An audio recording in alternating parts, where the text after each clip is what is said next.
This is section 11.2, and much like section 11.1, this is a lot of definitions.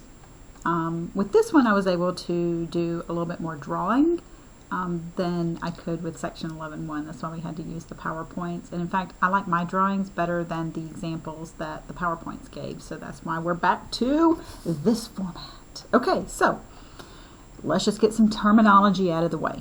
First of all, a curve. A curve is formed by connecting points in a single continuous motion. Here's where this gets a little weird, right? You're like, yeah, whatever, I know what a curve is.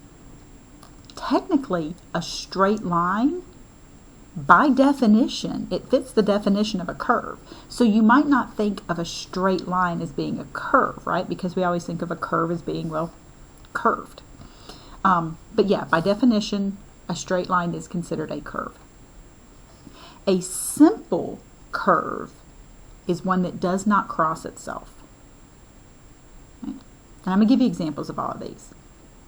A closed curve is drawn by starting and stopping at the same point. So that means that, you know, whatever you do along the way, as long as you start and end at the same point, it's closed. Okay. A polygon, all right, so look at this one. This one's going to be a tough definition here. Is a simple, closed curve. So it's all three of these. It's simple, it's closed, and it's a curve. And it's made up entirely of line segments. A point where two sides of a polygon meet is called a vertex. We addressed that in 11.1 when we talked about the shared endpoints of two rays forming an angle. We said that was a vertex. So that's a similar definition here. All right, and then we have a convex curve is a simple closed curve where any line segment connecting any 2 points in the interior is completely contained in the interior. Okay. A curve that is not convex is said to be concave. I don't know about you guys, but when I first learned about the terms convex and concave, I always learned that convex like flexes out and concave caves in. So keep that in mind. So we're going to look at some examples here. So we're going to classify the following as simple, closed, polygon, or none. All right, let's start with simple, okay? A simple curve, if you come back over here and reference the definition, a simple curve does not cross itself. So let's just go through these and label them as simple or not. So this curve looks like a C. The curve does not cross itself. So this is a simple curve. This one, well, where do you start? Well, I guess anywhere, right? So if you start drawing this little infinity sign, you can see that right there, the curve crosses itself. So it's not simple.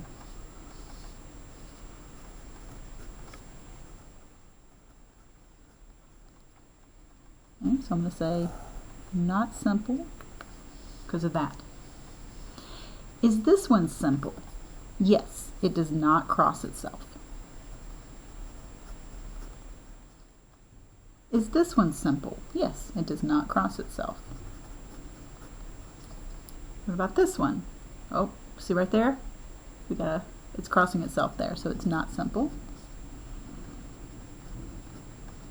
So draw a arrow right there to that. Does this one cross itself? Now, keep in mind that a point, you know, if you start and stop at the same point, that's not technically crossing itself. Okay. That one is simple. This one is also simple. Again, not crossing itself. This one is simple. This is actually two simple curves. Okay, so simple means it does not cross itself. Now, let me change colors here. Let's talk about closed. A curve is closed if it starts and ends at the same point. So take a second, look at all of these, pause the video, and label them as closed, or you could say open, or you could say not closed, whichever. All right, this one, if you choose to start right here, it does not end at the same point. It is not closed.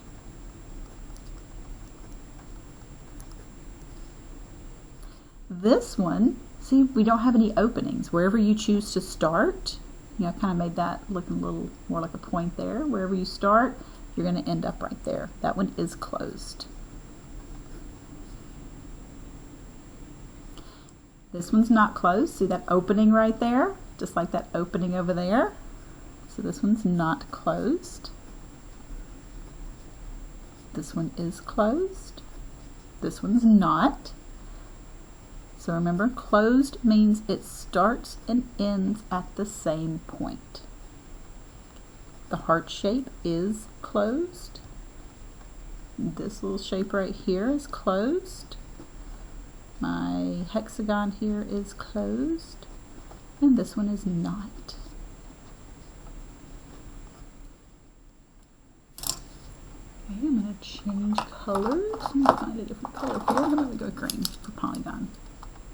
Okay, now remember, a polygon has to be simple, closed, and made up of only line segments. So you can immediately tell, like this one, obviously not going to be a polygon because it has to already be simple and closed. So it's not a polygon. I feel like that green might be a little too light, so I'm going to swap to another green real quick and see if it helps. That might be a little bit better. I'm afraid when I scan these to post them, that green won't show up. So we'll go a little dark. Alright, that one's not simple, so it can't possibly be a polygon. It's not simple, nor is it line segments, but definitely not a polygon. So a polygon has to be simple and closed, and made up of line segments. Only line segments. So pause the video, finish this list out, and classify these as either a polygon or not a polygon. Alright, well that one's not closed, so it can't possibly be a polygon. Ooh, this one's simple and closed, so it already meets that criteria. It is made up entirely of line segments, so it is a polygon. Nope, no way. It'd have to be simple and closed, so you already know that that's not a polygon. That one's simple and closed. All right, that one looks promising. Yeah, it's not made up of line segments.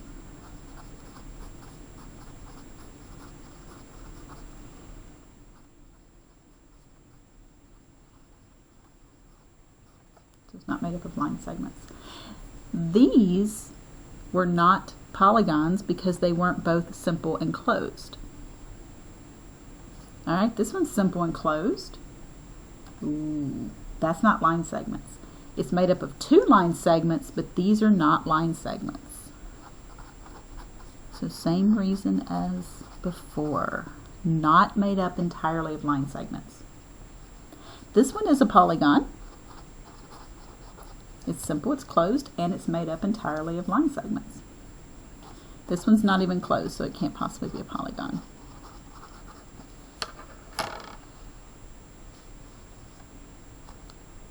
Okay, so I'm going to write out those definitions really quick just so you have those as a quick reference on this page. So I'm going to pause this real quick. I'll be right back. All right, boom.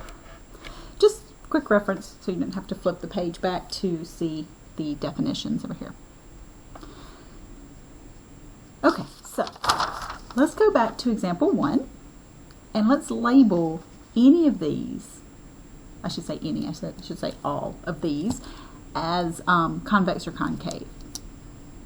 So now actually, you know what, we really don't even have to bother with the ones that aren't simple or closed because a convex or a concave, look at that, see, Has to be simple and closed. So yeah, I'll stick with that wording. So let's go back, find the ones that are simple and closed, and let's label those as either convex or concave. So let's flip back. Which ones were simple and closed? Not that one, not that one, not that one. Okay, part D. So D was a triangle. That one was simple and closed. Is that one convex or concave? Now, the definition for convex is that if you connect any 2 points in the interior, that the line segment connecting those is completely contained in the interior. So is it possible to find 2 points inside here where you connect those 2 points and that connecting line happens to go outside of the curve? No, that's not possible. So that means that this is a convex. Okay, so this is a convex curve. All right, let's flip back, find another simple closed one. How about F, the heart?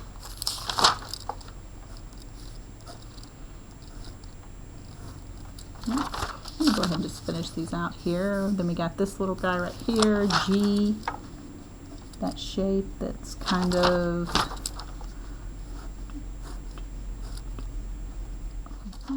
that was simple and closed. The hexagon was simple and closed.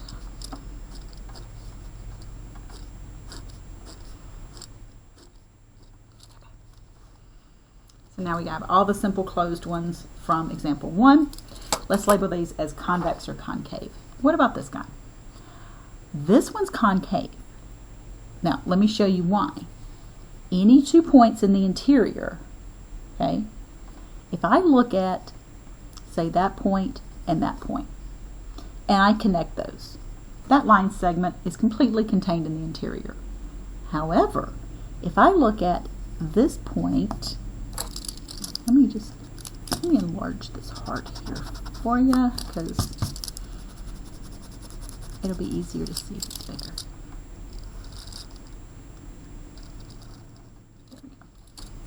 Enlarge for your viewing pleasure here. If I connect this point inside the heart and this point inside the heart, look, if that line segment connecting those goes outside the interior, that's what makes this convex. Concave, sorry about that. What makes it convex is the fact that it's completely contained in there. Okay, let me get rid of that.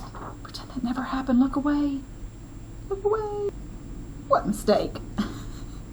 Okay, so anyway, that's what makes this concave. Convex means that any line segment connecting any 2 points in the interior is always completely contained in the interior.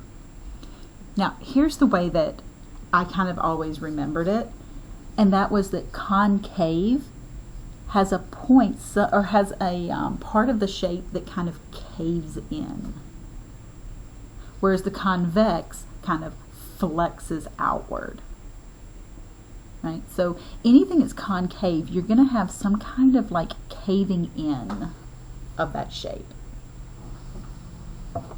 Now, it doesn't matter that you would say, well, you know, if I put a point here and a point here, that line segment's completely contained. That's true, but it's not about finding one line segment that's completely contained.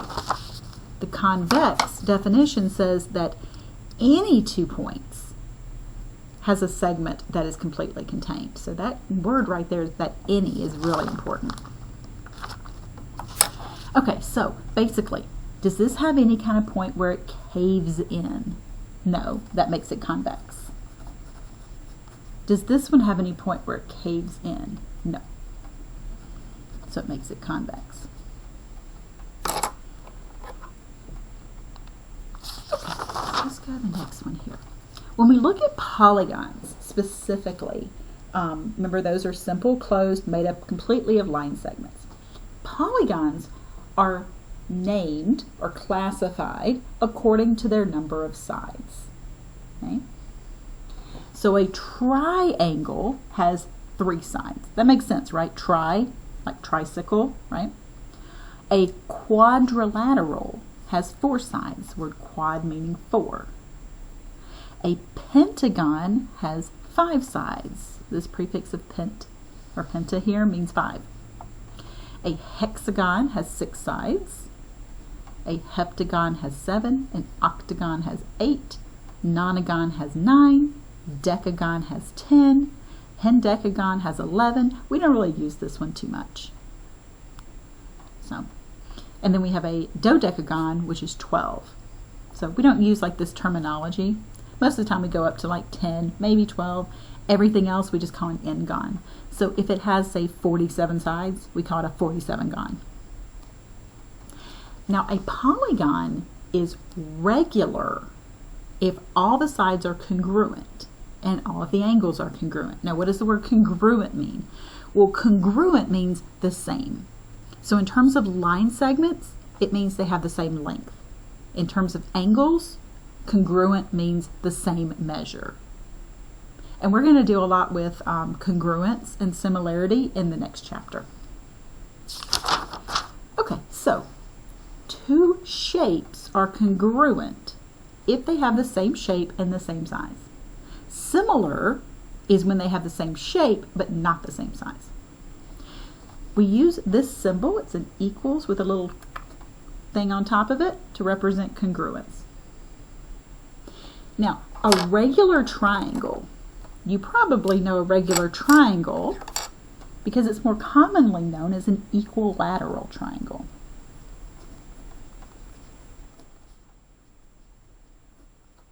So that's specifically a regular triangle. Regular means all the sides are congruent, all the angles are congruent. A regular quadrilateral. What is a what's a 4-sided polygon where all the sides are congruent? What do you call that? Yeah, that's better known as a square. Okay, so I'm going to post along with my notes this sheet because I cannot do this justice if I try to draw these. There was one definition that was omitted from this list, so I just added it on here. That's a triangle that contains one right angle. It's called a right triangle. So we have all these definitions for like an acute triangle is a triangle where all the angles are acute. Remember, acute means between 0 and 90. We have an obtuse triangle, which is a triangle that has one obtuse angle. A triangle with no congruent sides is called a scalene triangle. A triangle with at least 2 congruent sides is an isosceles triangle. So I'll tell you what, I know this is kind of far away with this camera, so I'm going to pause this. I'm going to adjust the camera a little bit and see if I can get it. Oh, you know what, maybe I shouldn't just pause. I should just try to bend my camera down a little closer just so you can see it. And that's a little janky there, but let's see. Try not to make you guys motion sick here. Okay, so an isosceles triangle has at least 2 sides congruent. An equilateral triangle has 3 sides congruent. A trapezoid has at least 1 pair of parallel sides. So in this case, the upper and the lower base are those parallel sides. I'm going to stop sticking my finger under there because it just makes my finger look huge. A kite is a quadrilateral with at least 2 distinct pairs of consecutive congruent sides. Consecutive meaning, you know, that they're next to each other as opposed to opposite. An isosceles trapezoid, we don't really use this guy very much, but it's a trapezoid with 1 pair of congruent base angles. Okay? Equivalently, isosceles trapezoid is a trapezoid with 2 congruent non-adjacent sides. So you see how you have this trapezoid up here? An isosceles one just means that those 2 angles, so these 2 sides coming out here, are coming out at the same angle, as opposed to these 2 where you can see that those angles are not the same. A parallelogram is a quadrilateral where you have 2 pair of opposite parallel sides. So these sides are parallel, and then those bases, the upper and lower base, are parallel. A rectangle is just a parallelogram with a right angle. As soon as you take this parallelogram and you stand it upright, it becomes a rectangle. A rhombus is just a parallelogram where all the sides are congruent. And then just like how we went from a parallelogram to a rectangle, from a rhombus to a square, that's just a rhombus with a right angle. Now, there is a hierarchy of this. So let me just scooch this up a little bit. So this is what's called a hierarchy. I remember once that a friend of mine, when her son was little, they had to name shapes. He was in probably kindergarten, I think, or something. And there was a square, and he labeled it as a rectangle. And the teacher marked it wrong. And she's like, no, that's a square. Well, was he right? I mean, can you call this a rectangle? Look at the definition. It's a parallelogram with a right angle. A parallelogram just has two pair of parallel sides. This is a rectangle. It's a specific rectangle where all the sides are congruent. It's not wrong to call this a rectangle. So that's where this hierarchy comes in. Okay? A square falls under the category of a rectangle. It's a specific rectangle. So what we have is kind of this umbrella thing. We have the quadrilateral umbrella. All of these fall under the umbrella of quadrilateral. So a kite is a quadrilateral. A parallelogram is a quadrilateral. Now as you go down, we get more specific. So the way you would read this is that every square is considered a rectangle because it falls under that category of a rectangle. A square is also a rhombus. A rhombus falls under the category of parallelogram. So if you had a rhombus and you called that a parallelogram, you're right. It's a specific parallelogram, but it's still a parallelogram. That rhombus, if you called that a kite, you would be correct because it does fit the definition of a kite. It's just a specific kite where all the sides are congruent. So that's how I wanted you guys to look at this. So if you were to say, you know, every parallelogram is a trapezoid, true. Is every trapezoid a parallelogram? No. So what happens is as you go down this hierarchy, you get more specific. Now over here with the triangles, same thing, just not as much happening. These are all polygons. These are all triangles. The triangle, the scaling triangle has three sides different.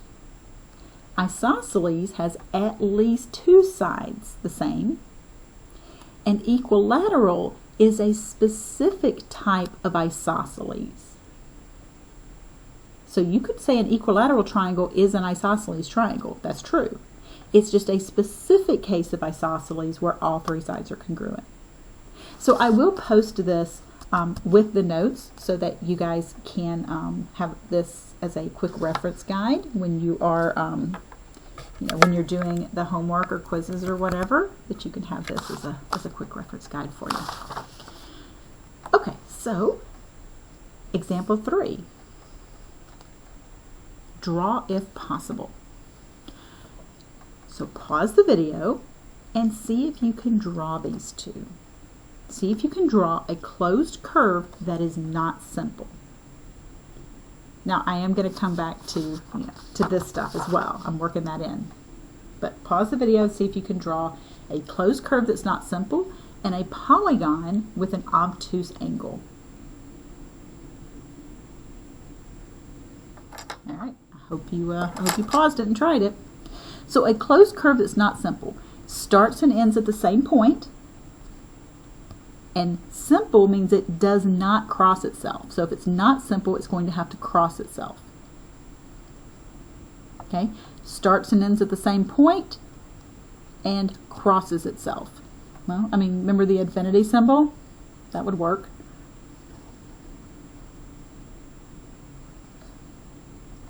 We could also do like a bow tie. I guess I could also do something like, boop, boop, boop, boop, boop, boop, boop, boop, As long as it starts and ends at the same point and crosses itself at some point. It doesn't have to be line segments. So. A polygon with an obtuse angle. I don't know, an obtuse triangle is probably going to be one of the easier ones to draw. So an obtuse triangle is going to look like that. That's because this angle right here is that obtuse angle.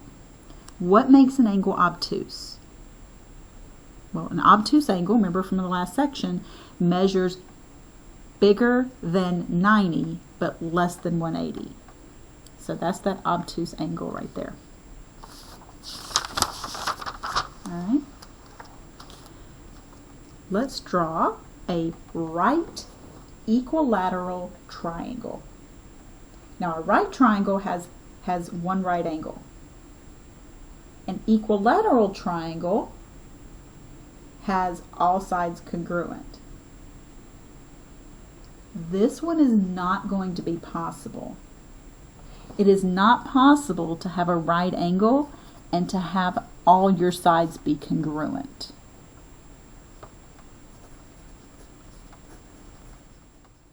Because equilateral means that all the sides and all the angles are congruent, right? So you can't have a triangle with 3 right angles. That's not possible. You can't draw that. So don't just focus on the equilateral part being equal sides, but it's also equal angles. All right, can you draw a polygon that is not simple? No, you cannot. Why? Because a polygon, by definition, has to be simple. So this is not possible.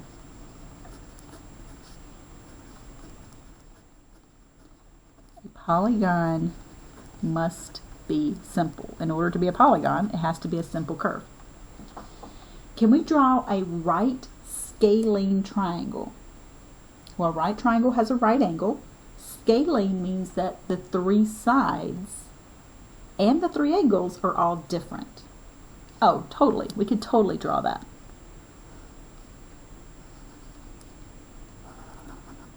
So we can draw one that has a right angle here, that side, and that side all being different. Have you guys, I don't know if you guys have seen this in geometry classes before, where we put these little tick marks on there.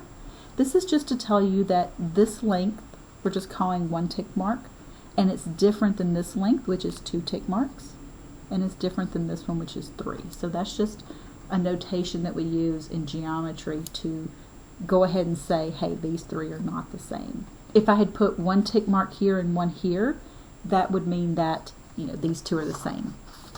So like going back to this, we have that equilateral triangle. See how it's got a tick mark, tick mark, tick mark, all the same? That's indicating that these 3 are all the same.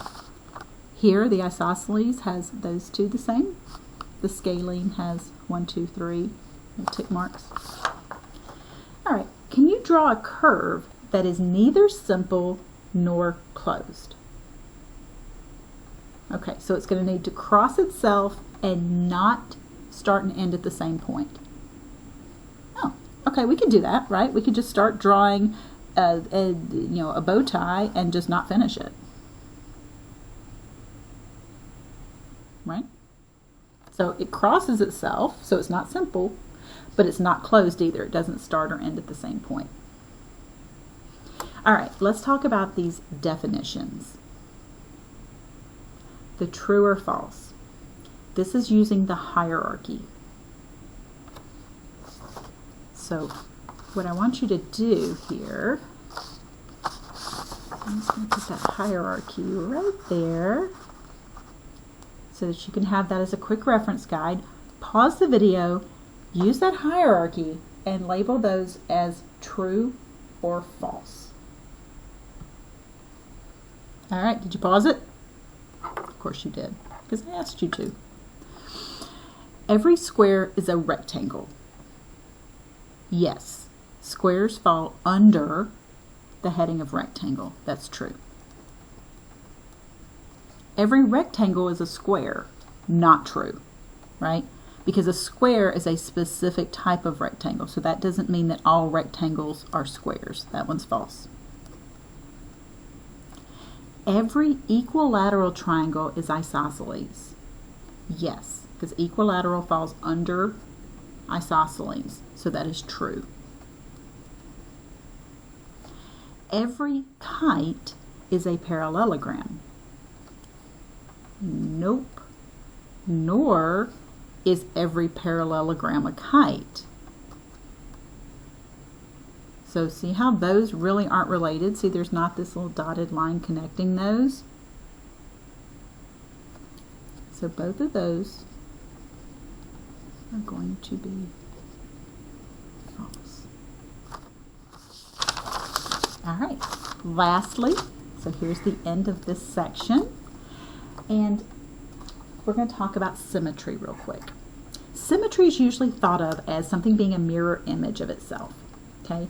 A common way of showing symmetry, now this is usually talked about in maybe 7th or 8th grade or so, you know, at any kind, with any kind of depth. You might just kind of casually talk about it at the early grades. Paper folding. That's the way that we can show symmetry. If we talk about a geometric figure having a line of symmetry, that means that there's some imaginary line where you can fold a piece of paper with that shape on it and the shape match up perfectly with itself. So what I did was I took some shapes, so I drew some shapes out here and I drew those symmetry lines.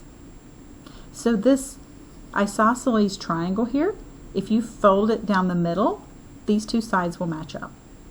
The letter B, if you try to fold it straight down, it's not going to match up with itself. But if you fold it this way, those two sides are mirror images. They will match up. This figure, this rectangle, has two lines of symmetry. You could fold it, you know, top down or side to side. What is that called? Oh, hamburger or hot dog. I remember the first time my kid brought home something and they said something about a hamburger fold. And I was like, I don't know what that is. A hamburger fold just sounds like a, sweet Lord, it sounds like a move. So anyway, you can also have rotational symmetry. Okay? This is when you can like rotate it, you know, so taking something and turning it. This one has a 180 degrees rotational symmetry. Because if I take this oval and I rotate it 180 degrees, so remember 180 degrees, remember, so 90 is this way, so we have from here to here, there's 90, 180. This pen is not the best thing to use. Let's dig around here and see what else I can find. That'll work. So 90 degrees is like that, 180 is like that, 270, 360 is all the way back around. So with this oval, if I rotate it 180 degrees, I end up right back where I started. This little flower though, you don't have to rotate it 180, you could just rotate it 90 degrees and it'll be right back where it started. This one has a 120 degree rotational symmetry. Now, I know what you're thinking. Where in the heck did she get that?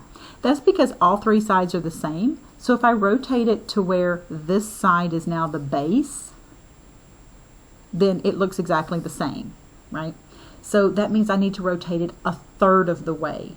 A full rotation is 360 degrees. So a third of 360 degrees is the 120. And then this one's got a 180. The book also talks about point symmetry, rotating about a point. I'm not going to go into that. That's no point in that. And even rotational symmetry, I don't want to spend a whole lot of time on. I am interested in you guys being able to see just some visual symmetry lines here for, you know, this. So symmetry lines, yes. Don't worry too much about the rotational symmetry. If you were, you know, if you were with me the whole time and I got to this and you were just like, what, where is she pulling these numbers out of? Don't worry about it. Not a problem. So, okay, that does end section 11.2.